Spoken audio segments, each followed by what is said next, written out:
عادت مبارکہ یہ تھی کہ آپ علیہ السلام بیٹھ کر پیشاب فرماتے تھے، یہ عادت ہے۔ لیکن اب حدیث بخاری شریف میں 4 جگہ حدیث ہے، صفحہ 36 پر، صفحہ 35 پر، صفحہ 36 پر 2 جگہ اور صفحہ 336 پر ذکر پر کہ نبی پاک علیہ السلام نے کھڑے ہو کر پیشاب کیا۔ اب ایک کام بطور عادت کے کرنے ہیں بیٹھ کر پیشاب کرنا، اور حدیث میں دوسرا کام بھی مل گیا کھڑے ہو کر پیشاب کرنا۔ اب دونوں چیزیں مل گئی نا۔ اب عمل ہم سنت پر کریں گے، اور سنت کیا ہے؟ بیٹھ کر پیشاب کرنے کا۔ کھڑے ہو کر پیشاب کرنا نبی پاک علیہ السلام نے کی وجہ سے اس وقت ضرورت نہ کہ نبی پاک علیہ السلام نے بطور سنت پہ کیا، تو اس حدیث کو تو ہم مانیں گے لیکن عمل اس سنت پر کریں گے۔ تو ماننا سب کو ہے لیکن عمل کس پر کرنا؟ سنت پر کرنا۔ اس لیے ہم اپنے آپ کو اہل سنت کہتے ہیں کہ جو نبی پاک علیہ السلام کی تمام حدیثوں کو تو مانتے ہیں لیکن عمل سنت پر کرتے ہیں۔ کسی حدیث کا انکار کرنا، حدیث کا انکار کرنا یہ کفر ہے، لیکن عمل نبی پاک علیہ السلام نے خود ارشاد فرمایا تھا علیکم بسنتی، میری سنت پر عمل کرنا، اور فرمایا تھا ترکت فیکم امرین، میں 2 چیزیں چھوڑ کے جا رہا ہوں، کتاب اللہ و سنتی، اللہ کی کتاب اور میری سنت۔ یہاں نبی پاک علیہ السلام نے یہ ارشاد نہیں فرمایا کہ میں 2 چیزیں چھوڑ کے جا رہا ہوں، کتاب اللہ اور حدیث، ورنہ نبی پاک علیہ السلام نے کہیں یہ بات ارشاد نہیں ہے کہ میری حدیث پر عمل کرو۔ جہاں عمل کی باری آئی ہے وہاں سنت کا لفظ اسلام نے ارشاد فرمایا علیکم بسنتی، میری سنت کو مضبوطی سے پکڑو۔ 2 چیزیں اس طرح اور بہت ساری احادیث ملتی ہیں۔ اب دیکھیں جب ہم نماز پڑھتے ہیں تو بچے کو گود میں اٹھا کے نماز پڑھتے ہیں یا بغیر اٹھائے؟ نہیں نا اٹھاتے، ہم میں سے کتنے آدمی نماز پڑھتے ہیں وہ سارے عام روٹین کے مطابق نماز پڑھتے ہیں، کبھی کسی بچے کو ہم نے گود میں اٹھا کے نماز نہیں پڑھی۔ یہ نبی پاک علیہ السلام کی سنت مبارکہ ہے۔ لیکن بخاری شریف میں حدیث ہے کہ نبی پاک علیہ السلام نے امامہ بنت زینب بنت محمد اپنی نواسی کو اٹھا کے نماز پڑھی۔ تو کوئی کہے کہ یہ دیکھو یہ حدیث میں ہے تو اس پر عمل کیوں کریں؟ ہم کہیں گے کہ حدیث ماننے کے لیے ہے، عمل کے لیے سنت ہے، عمل کے لیے عادت مبارکہ ہے۔ تو مانیں گے، ہم حدیث کو انکار نہیں کریں گے، کیونکہ حدیث کا انکار کرنا کفر ہے، حدیث کا انکار کرنا کفر ہے۔ حدیثوں کو مانیں گے لیکن عمل سنت مبارکہ پر کریں گے۔ اسی طرح نبی پاک علیہ السلام نے لیکن جب ہم مساجد میں نماز پڑھنے جاتے ہیں تو امام کہاں نماز پڑھاتا ہے؟ مسلح پہ نماز پڑھاتا ہے نا، یا ممبر کے اوپر چڑھ کے نماز پڑھاتا ہے؟ مسلح پہ۔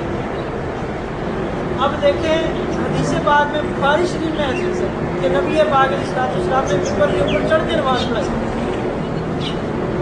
وہاں تکبیر کہی، وہاں قرات کی، وہاں رکوع کیا ممبر کے اوپر، جب سجدہ کرنا تھا ممبر سے نیچے تشریف لایا، نیچے سجدہ کیا، 2 سجدے کر کے پھر ممبر کے اوپر چڑھ گئے۔ یہ حدیث ہے۔ کوئی بندہ کہ یہ دیکھو یار یہ بخاری شریف کی صحیح حدیث ہے، تمہارا عمل اس پر کیوں نہیں ہے؟ تمہاری مسجد کے امام جو ہے وہ خلاف حدیث نماز پڑھاتے ہیں، تو ہم اس کو یہی کہیں گے بھائی یہ حدیث جو ہے یہ ہمارے سر آنکھوں پر ہم اس کو مانتے ہیں، حدیث کو ماننا ہمارا ایمان ہے، لیکن عمل نبی پاک علیہ السلام نے فرمایا تھا میری سنت پر کرنا۔ اس لیے نبی پاک علیہ السلام کی سنت یہ ہے کہ نبی پاک علیہ السلام مصلی رسول پر نماز پڑھاتے تھے، اس لیے ہم بھی مصلی رسول پر نماز پڑھاتے ہیں آگے بڑھتے ہیں۔ اس طرح اور بہت ساری مثالیں ہیں۔ تو عمل کے لیے سنت ہے اور ماننے کے لیے حدیث۔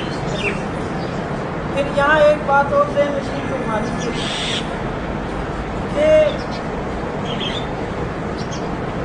یہ ضروری نہیں کہ جس چیز کو مانا جائے اس پر عمل بھی کیا جائے۔ کسی چیز کو ماننے سے یہ بات لازم نہیں ہوتی کہ اس پر عمل بھی کیا جائے۔ مثال کے طور پر ہم موسیٰ علیہ السلام کو سچا نبی مانتے ہیں کہ نہیں؟ سارے موسیٰ علیہ السلام کو سچا نبی مانتے ہیں۔ اب کوئی کہے عیسیٰ علیہ السلام کو سب سچا نبی مانتے ہیں کہ نہیں؟ مانتے ہیں نا، تو ان کی شریعت پر عمل کیوں نہیں کرتے؟ حضرت آدم علیہ السلام کو سارے سچا نبی مانتے ہیں نا، لیکن عمل ان کی شریعت پر عمل نہیں کرتے نا، تو ماننے سے یہ لازم نہیں آتا کہ اس پر عمل بھی کیا جائے. تو اسی طرح حدیث کو ماننے سے یہ لازم نہیں آتا کہ اس پر عمل کیا جائے. بعض اسے ماننے کے لیے بات عمل کے لیے وہ حدیثیں بھی سننا چاہیے. سمجھ میں آ گیا مسئلہ؟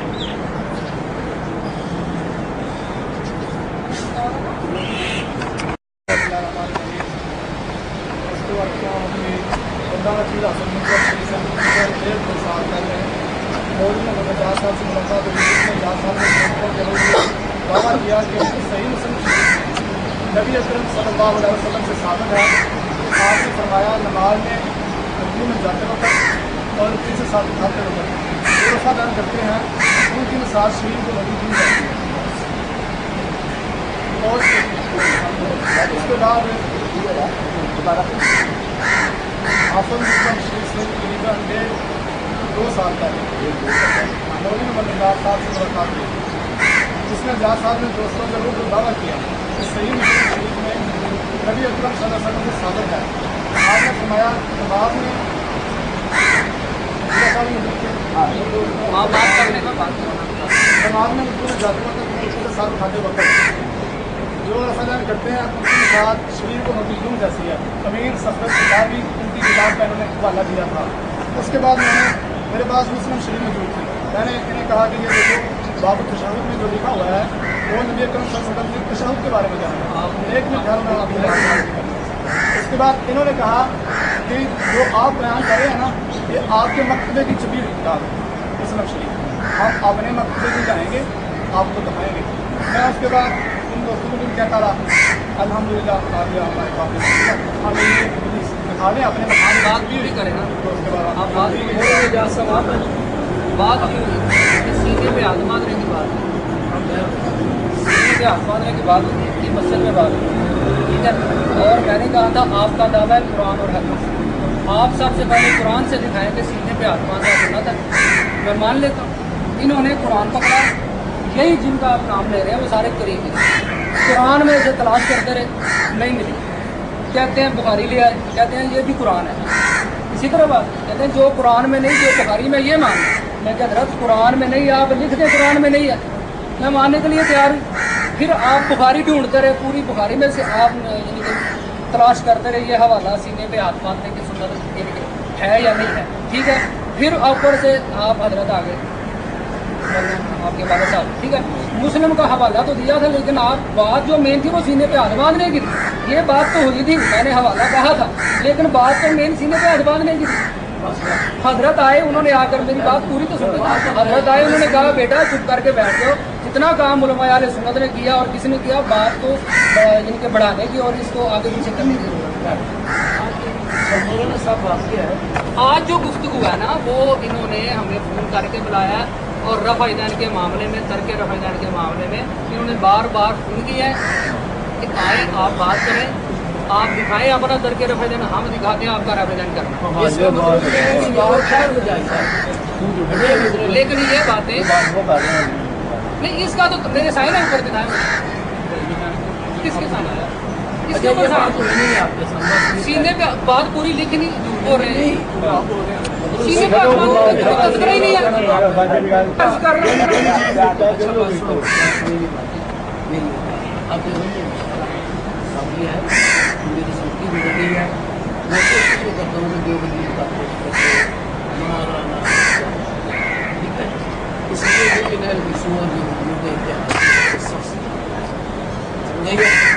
آپ افہام و تفہیم سے بات کرنا چاہتے ہیں یا مناظرہ؟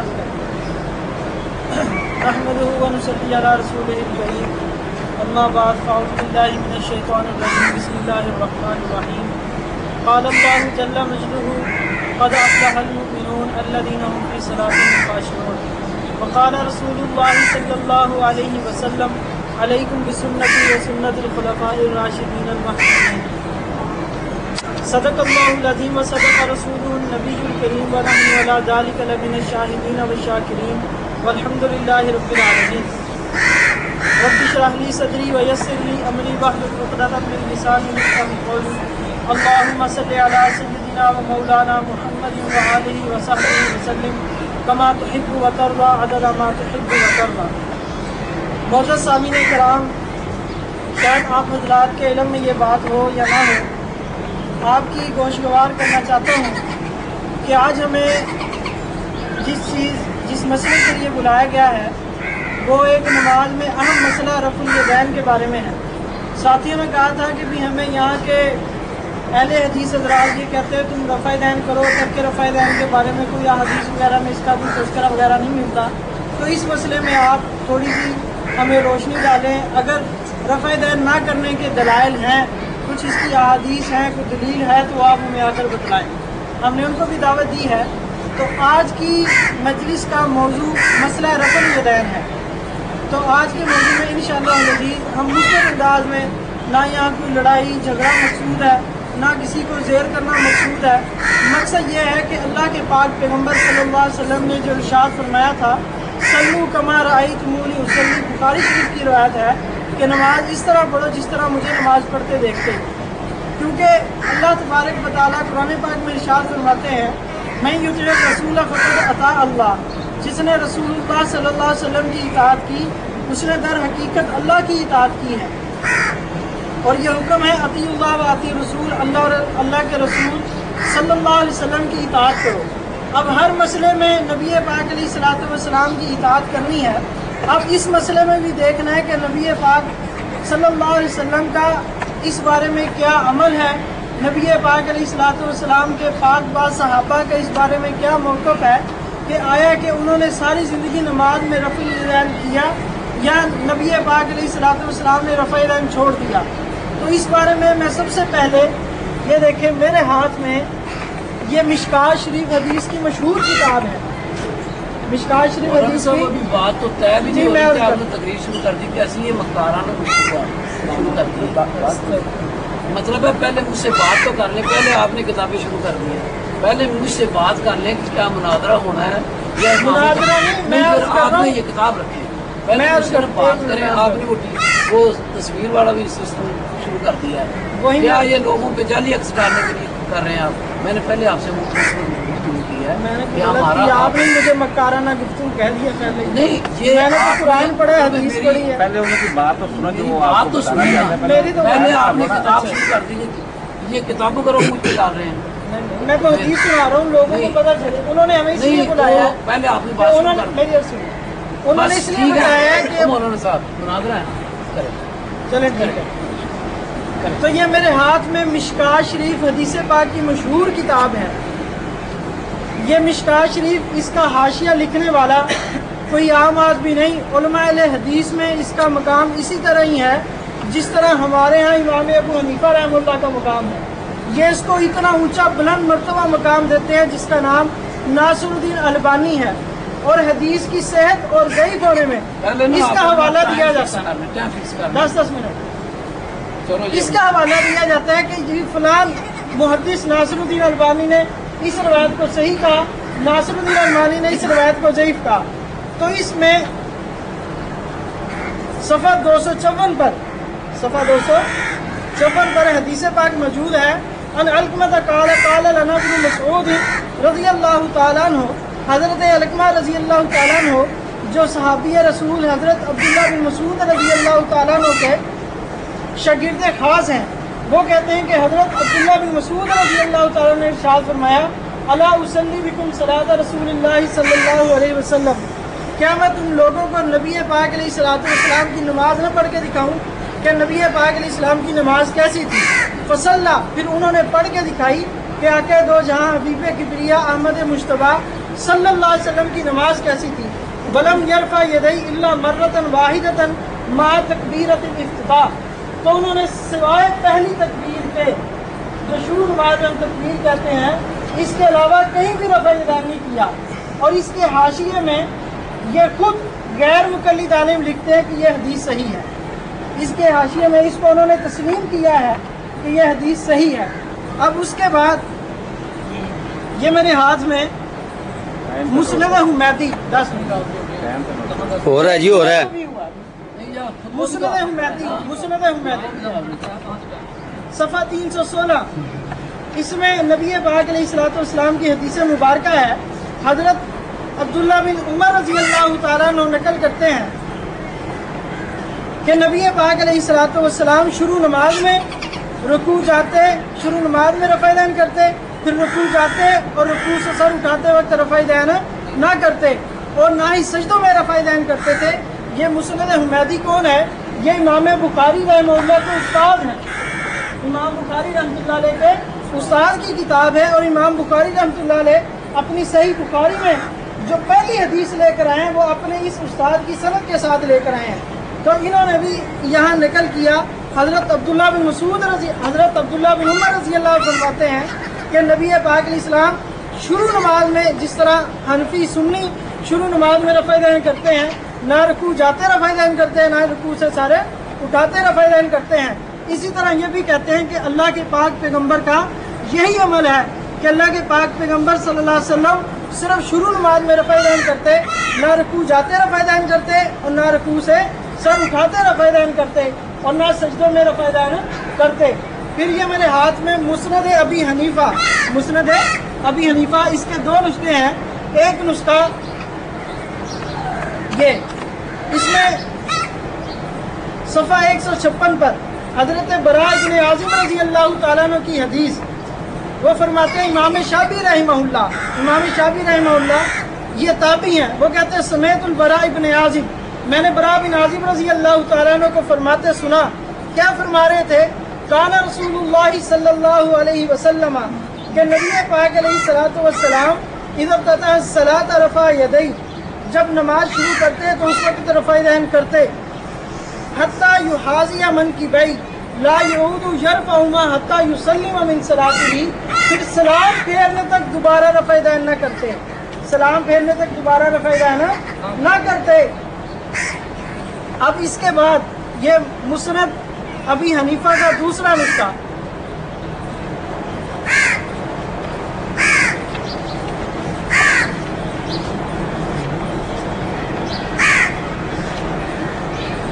سفیان بن عیینہ رحمہ اللہ ایک بہت بڑے محدث ہیں، وہ کہتے ہیں اجتماع ابو حنیفہ والاوزاعی فی دار الخیاطین بمکہ تھا، حضرت امام علی مقام امام ابو حنیفہ رحمہ اللہ اور امام اوزاعی رحمہ اللہ ایک بازار میں جمع ہوئے، فقال الاوزاعی ابی حنیفہ تھا، تو امام اوزاعی نے ابو حنیفہ سے پوچھا ما بالکم لا ترفعون ایدیکم فی الصلاۃ عند الرکوع وعند الرفع منہ، کہ آپ رکوع جاتے وقت اور رکوع سے سر اٹھاتے وقت رفع دین کیوں نہیں کرتے؟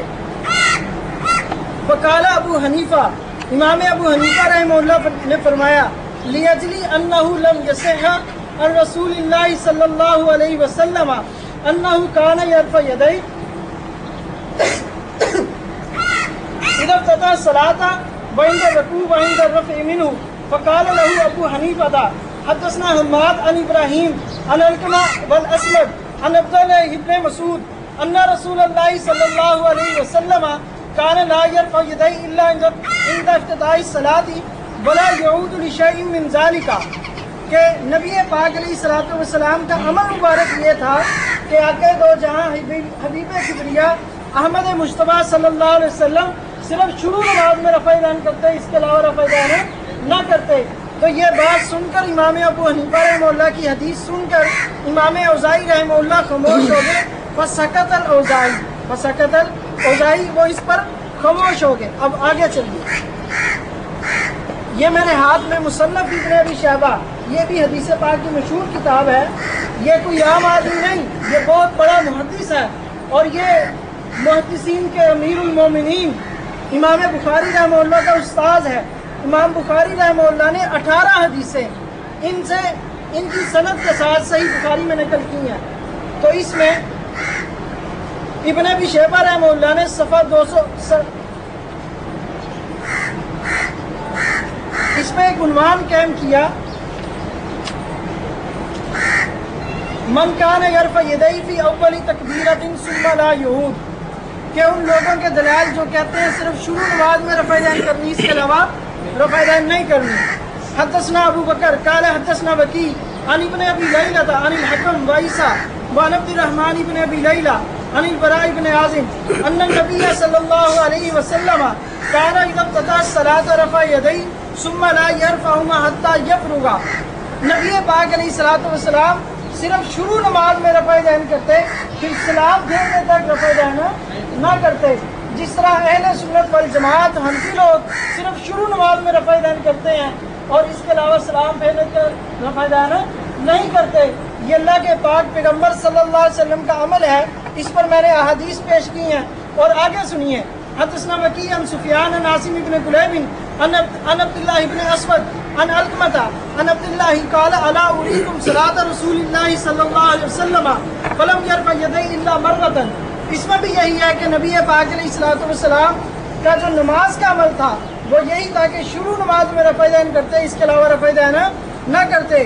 آگے چلیے۔ حدثنا وکیع عن ابی بکر بن عبد اللہ بن کتاب النحشلی عن عاصم بن کلیب عن ابیہ ان علیا کان یرفع یدیہ اذا افتتح الصلاۃ ثم لا یعود، کہ حضرت عاصم بن کلیب نقل کرتے ہیں اپنے والد کلیب سے، اور وہ نقل کرتے ہیں علی المرتضیٰ رضی اللہ تعالیٰ عنہ سے۔ علی المرتضیٰ رضی اللہ تعالیٰ عنہ کو اللہ کے پاک پیغمبر نے فرمایا تھا اقضاہم علی، بہترین فیصلہ کرنے والے حضرت علی المرتضیٰ ہیں۔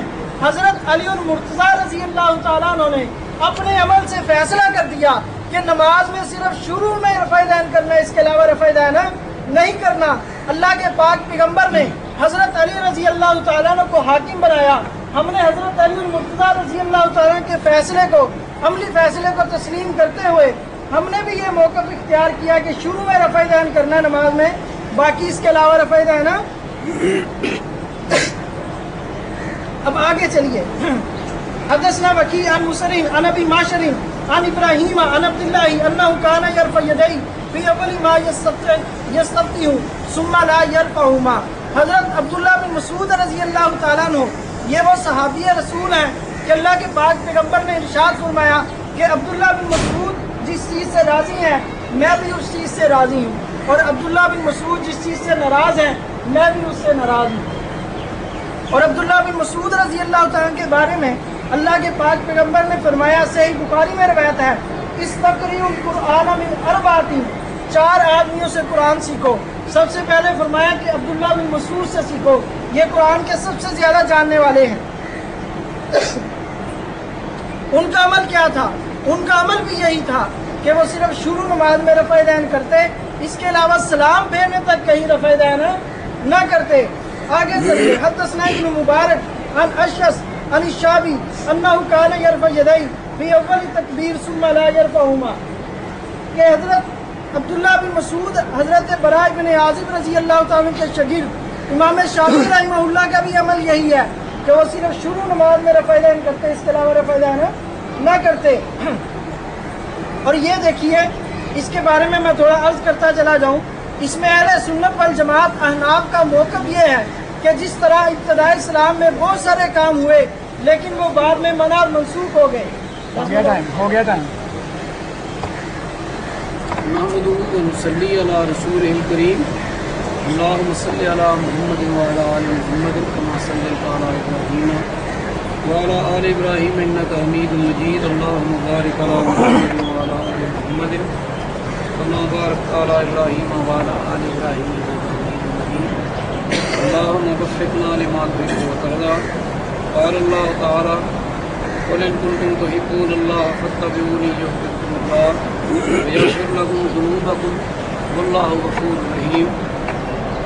میرے انتہائی قابل احترام دوستوں، بزرگوں، ساتھیوں، اگرچہ میں کوئی مناظرہ کرنے کے لیے تو یہاں حاضر نہیں ہوا، ایک حدیث ساتھیوں سے سننے کے لیے یہاں حاضر ہوا تھا، جیسا کہ مجھے بتلایا گیا تھا کہ کسی ساتھی نے یہ کہا ہے کہ صحیح مسلم میں یہ روایت ہے کہ رسول اللہ صلی اللہ علیہ وسلم نے رکوع جاتے وقت رکوع سے سر اٹھاتے وقت رفع الیدین کرنے والوں کو شریر گھوڑوں کی دموں سے تشبیہ دی ہے۔ تو یہ حدیث اصل میں دیکھنے کے لیے آیا تھا تاکہ میں اگر یہ حدیث ہو تو میں اپنی مسجدوں سے خود بھی رفع الیدین بند کر دوں، لیکن افسوس صد افسوس کہ مجھے یہ حدیث نہیں دکھائی جا سکی اور موضوع جو ہے نا الٹ گیا ہے، اور مولانا صاحب نے ایک گفتگو کو مناظرانہ رنگ دے دیا ہے۔ لیکن چلیں، ہم کوئی بات نہیں ہے۔ پہلی بات تو یہ ہے کہ مولانا صاحب نے جتنی روایات پڑھی ہیں سیدنا عبداللہ بن مسعود سے یا سیدنا علی رضی اللہ تعالیٰ عنہ سے، تو ان کے بارے میں گزارش یہ ہے کہ میں اگر ان پہ گفتگو کروں محدثین کے کلام کے اعتبار سے کہ یہ صحیح نہیں ہے، میں نہیں یہ چاہتا، لیکن میں آپ تمام ساتھیوں سے یہ مؤدبانہ گزارش کروں گا کہ جو مولانا صاحب نے یہ روایات پڑھی ہیں، اگر ان کے نزدیک یہ احادیث ساری کی ساری صحیح ہیں کہ رفع الیدین صرف تکبیر تحریمہ کے وقت ہی کرنی چاہیے، یہی بالباب یہاں ثابت ہوا ہے جو مولانا صاحب کہ رفع الیدین صرف اسی وقت ہی کی جائے جس وقت آدمی نماز شروع کرتا ہے، اس کے بعد رفع الیدین نہ رکوع جاتے وقت، نہ رکوع سے سر اٹھاتے وقت، نہ کسی اور جگہ پہ۔ مولانا صاحب نے بار بار اس پہ گفتگو کیا اور بڑا زور دیا ہے کہ احناف اہل سنت والجماعت کا یہ موقف ہے اور یہ حدیثیں اس موقف کی تائید کر رہی ہیں کہ سوائے تکبیر تحریمہ کے کسی جگہ پہ بھی رفع الیدین نہیں کرنی چاہیے۔ اگر میں محدثین کا کلام ان روایات پہ پیش کروں کہ فلاں نے اس کو ضعیف کہا، فلاں نے صحیح نہیں کہا، تو بات بڑی لمبی چوڑی ہو جائے گی۔ تو رمضان المبارک کا مہینہ ہے، میں صرف دو حرفی بات کرتا ہوں کہ اگر مولانا صاحب، آپ کا نام کیا ہے اسم گرامی؟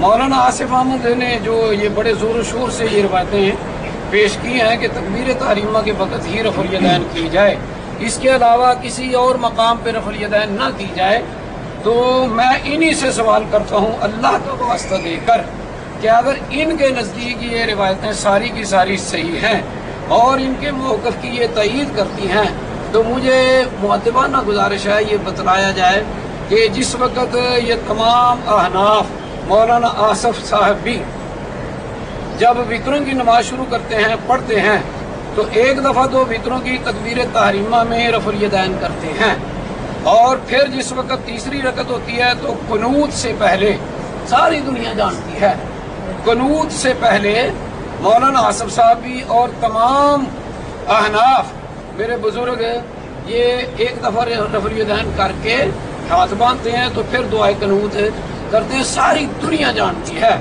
تو میں صرف اپنی ساری گفتگو میں یہی آپ سے پوچھوں گا کہ اگر یہ سیدنا علی کے آثار اور عبداللہ بن مسعود والی روایت اگرچہ محدثین نے اور صحیح بخاری کی روایتیں میں ابھی پیش کرنے کے موڈ میں نہیں ہوں، میں صرف یہ سوال کا جواب میرا ہو جائے گا تو میں انشاءاللہ العزیز رفع الیدین کے اس بات میں احادیث کا انبار لگا دوں گا کہ صحیح مسلم میں، صحیح بخاری میں، ترمذی میں، ابو داود میں، ابن ماجہ میں کتنی احادیث ہیں سیدنا عبداللہ بن عمر سے رضی اللہ عنہما اور سیدنا وائل بن حجر سے کہ رسول اللہ صلی اللہ علیہ وسلم رکوع جاتے وقت، رکوع سے سر اٹھاتے وقت، اور پھر بعض احادیث میں یہ بھی ہے، صحیح حدیث ہے کہ 2 رکعتوں سے اٹھتے وقت بھی آپ رفع الیدین فرماتے تھے۔ ان حدیثوں کو میں بعد میں پیش کروں گا، تو مجھے صرف یہ جواب دیا جائے کہ اگر یہ تمام روایتیں صحیح ہیں کہ تکبیر تحریمہ کے وقت ہی رفع الیدین کی جائے، اس کے بعد کسی مقام پہ رفع الیدین نہ کیا جائے، تو پھر وہ وطروں والی جو رفع الیدین ہے دعائے قنوت سے پہلے، وہ کس حدیث سے ثابت ہے؟ تو مجھے یہ محسوس ہوتا ہے کہ صرف لوگوں کی جہالت اور سادہ دلی سے فائدہ اٹھانے کے لیے خام خواہ اپنے کچے اور بودے سے موقف کی تائید کے لیے یہ روایتیں پیش کی جاتی ہیں۔ اپنا مزاج اور اپنا دل بھی یہ چاہتا ہے کہ یہ روایتیں صحیح نہیں ہیں، اگر یہ صحیح ہے تو وہ وطروں والی جو دوسری رفع الیدین ہے وہ کہاں سے ثابت ہوئی؟ دوسری بات یہ ہے کہ مولانا صاحب کا علمی معیار جو ہے وہ کوئی اتنا میری نظروں میں جچا نہیں ہے۔ امام شافعی اور امام ابو حنیفہ رحمہم اللہ کا انہوں نے ایک مناظرہ یا مذاکرہ سمجھ لیجیے پیش کیا کہ انہوں نے آپس میں بازار میں مناظرہ کیا، تو الفاظ یہ پیش کر رہے تھے کہ ایک امام نے دوسرے سے یہ کہا کہ ماں بالکم، کہ تمہارا کیا حال ہے؟ تو میں یہ چاہوں گا کہ میرے ساتھ گفتگو کرنے کے لیے ایسا شخص منتخب ہو جو کم از کم نہ عربی عبارت پہ کچھ غلطی تو ہر انسان سے ہو جاتی ہے لیکن عبور تو رکھے، لیکن مولانا صاحب کو ما مبتدا ہے اور بالکم اس کی سمجھ نہیں آئی کہ انہوں نے یہ نسبی حالت اس کی کیسے پڑھ دیا ہے، حالانکہ میرے ناقص علم کے مطابق تو یہی ہے کہ ماں بالکم، کہ تمہارا کیا حال ہے۔